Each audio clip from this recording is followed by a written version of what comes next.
everyone, and welcome to this Monday's Growth from the Greenhouse. I hope you can hear me okay. I have my microphone set up. It's really funny how I have it set up. So I'm going to wait till a couple people join in and give me a thumbs up to let me know that you can hear me okay. I've got a funky little microphone set up here. You might even be able to see it on a stick. Because you got to do what you got to do when you're in the greenhouse. I might even put it like that. There. So welcome to Monday's Growth from the Greenhouse. I've been doing these for a couple weeks now, where I show up. Oops, and I'm going to knock my whole setup over. Can you hear me okay? Please give me a thumbs up. I should have set this up before I went live.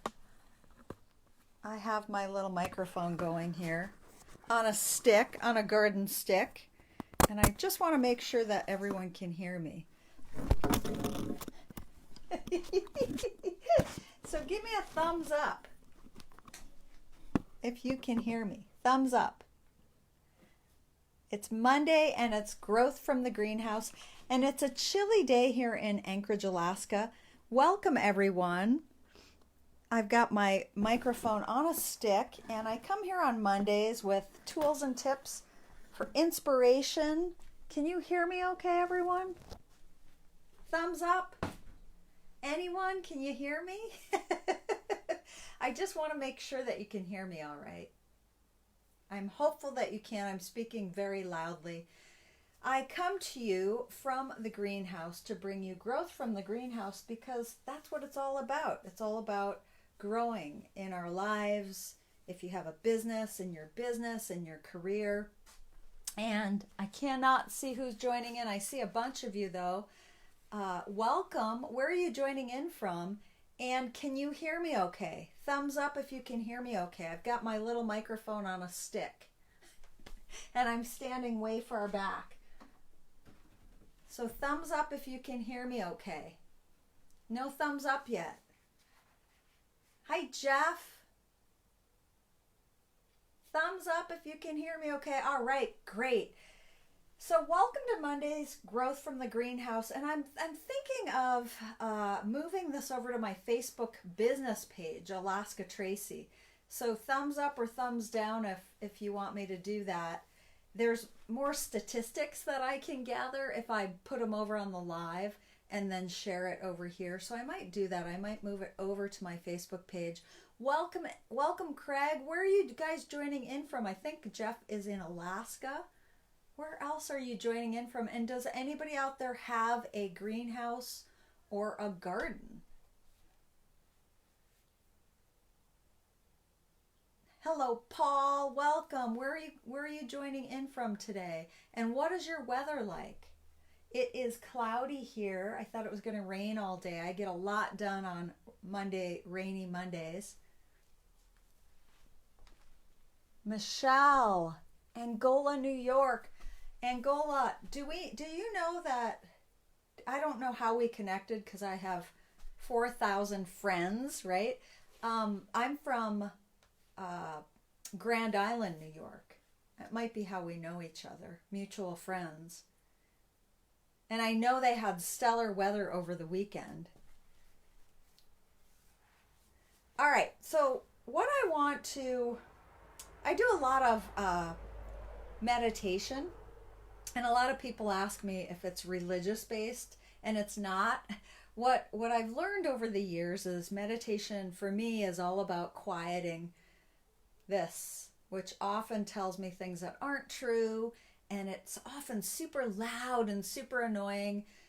So I practice a lot of meditation, and the practice for me looks like guided meditations and being still so that I can really hear what an intuitive action or idea might be rather than flying willy-nilly by the seat of my pants. And so I come here for Monday's Growth from the Greenhouse with inspirational tips and tools.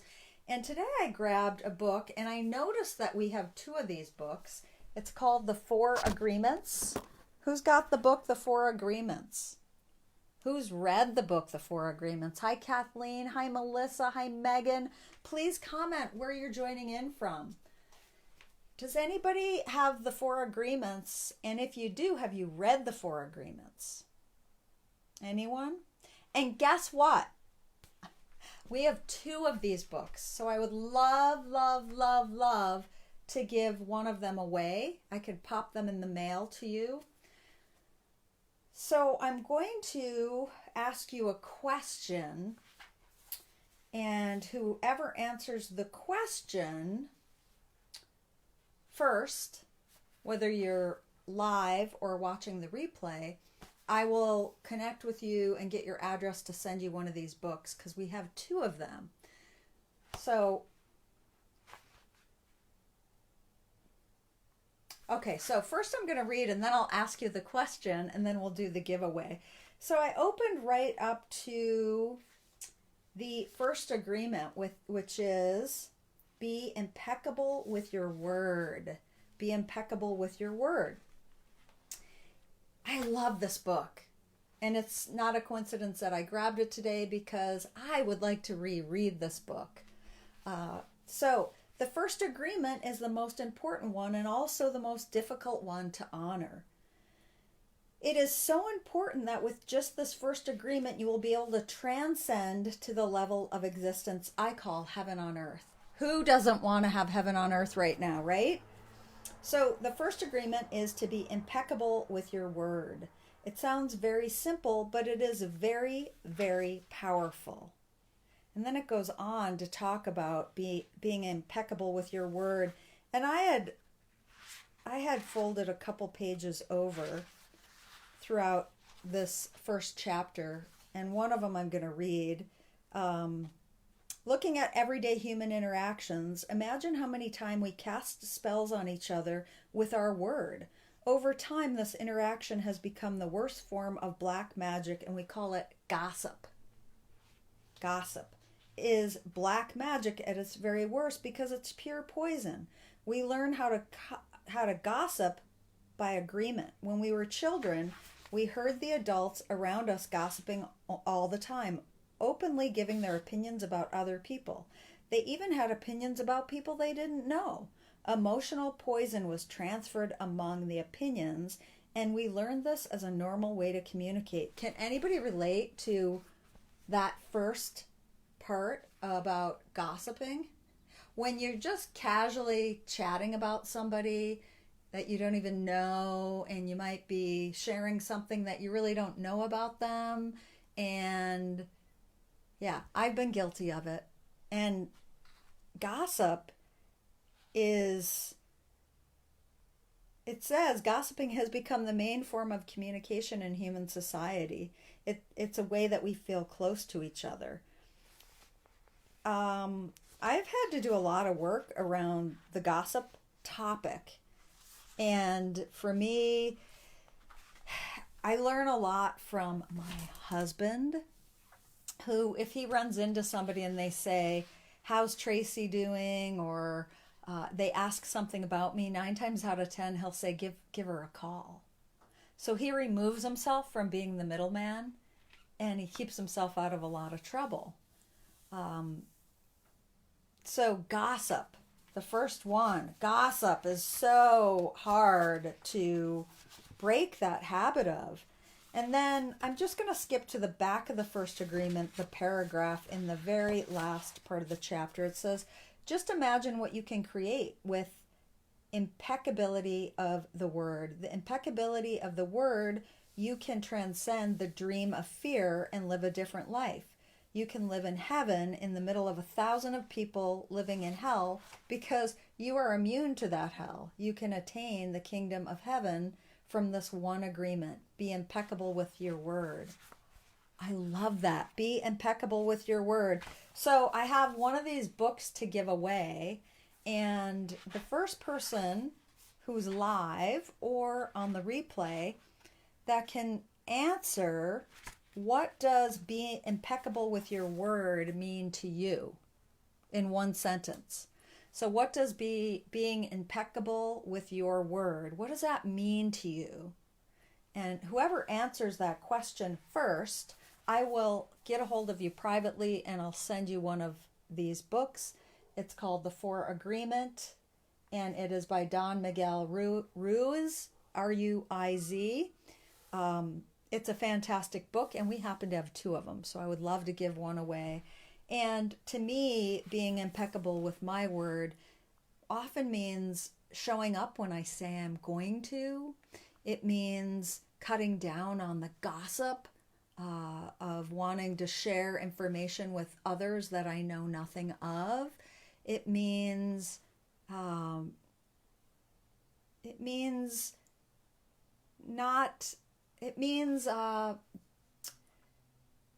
that's really the main thing that it means to me. It means being accountable, showing up when I say I'm going to show up, and it means the gossip part, to not talk about others no matter what. And that's a really hard one for me. So, first person that answers what being impeccable with your word means to you in one sentence, I will get a hold of you and send you one of these 4 agreements. I come here every Monday to bring you growth from the greenhouse. So I'm going to show you what's happening in here. We finally have fruit happening. I get so impatient and I think that it's not going to happen and that I planted too late. And then I always see pictures from last year or the year before, and we're right on schedule up here at the garden. And so look how big in just 1 week, for all of you that have been joining Growth from the Greenhouse every week, these cucumbers have grown probably a foot, maybe a foot and a half in the last week. And there are so many cucumbers popping up. There are little babies everywhere, and there's flowers everywhere. There's just going to be so many, many, many, many cucumbers. My beautiful flower is going to town. The tomatoes they've gone nuts. And if anybody lives in Anchorage that's watching and would like some bell pepper plants, I mentioned this last week and the week before. I went a little bit crazy, just a little bit. Every time I ate a pepper, I popped it in the soil and I spread the seeds around, and all of a sudden I probably have 50 pepper plants, and I'm willing to part with some of them. So if you would like some pepper plants, let me know in the comments or private message me. There's no guarantee they're going to produce fruit. However, look at the size of these. I just kept planting them. Look at the size of these guys. And I know I need to take them out and transplant them because they're just huge. And I'll do that this week. And then we have more. So I planted red and orange, and the red and orange bell peppers. I have 2 more right there. That one and that one. And then all these are peppers. All those are peppers, and all those are peppers. So I did go a little bit nuts. And welcome. I see Sharon and Kristen and Aaron. Welcome, welcome. Oh, I see a whole bunch of you. Thanks for joining in. So let's go outside. My nasturtiums are going to town, and there's finally flowers on them. They've just started budding up at the house, and so I know they're going to pop in the next couple days down here. Lots of lettuce, which I moved out of the greenhouse because it was 115 in here this weekend. And then lots of flowers. And I had our first zucchini last night off of this guy. He's got more coming up. Another zucchini. And lots more zucchini plants with many, many. Look at those babies popping. I don't know. Whoops. This guy. And I learned something. I'm going to take the flower off of him. I learned something watching a YouTube video about zucchini, that if there is a leaf hanging over a fruit, so like if this leaf gets really big and it hangs over this and it becomes a zucchini plant, I'll get rid of this leaf. They talked about like pruning these leaves that might shade the fruit, and that's why a lot of the fruit gets soggy. If anybody has planted zucchini, some of my zucchini always gets soggy, and I always wondered why that happens. So if you prune the leaf that might shade it, like I'm going to prune this guy, I'm just going to get rid of it. And I might get rid of this guy once this one blossoms. See? So that's a helpful little tip for you. And I hear Chansey coming down. She's always the star of the show. Here she comes, running full blast. I hear her. There she is. There she is. She's always the star of the show. She was with Papa, who's upstairs right now. So thanks for joining today. Thanks for listening. Come here, Chansey. To the talk on the 4 agreements. And whoever answers that question first, what does it mean to be impeccable with your word? I will get a hold of you and send you a 4 agreements book, because we have 2 of them. And it was helpful for me to say that, to be reminded of what being impeccable with my word means to me. So I hope it was helpful to you. Thanks for joining Chansey and I here at Monday's Growth from the Greenhouse. Thanks, everyone. See you next Monday. Bye.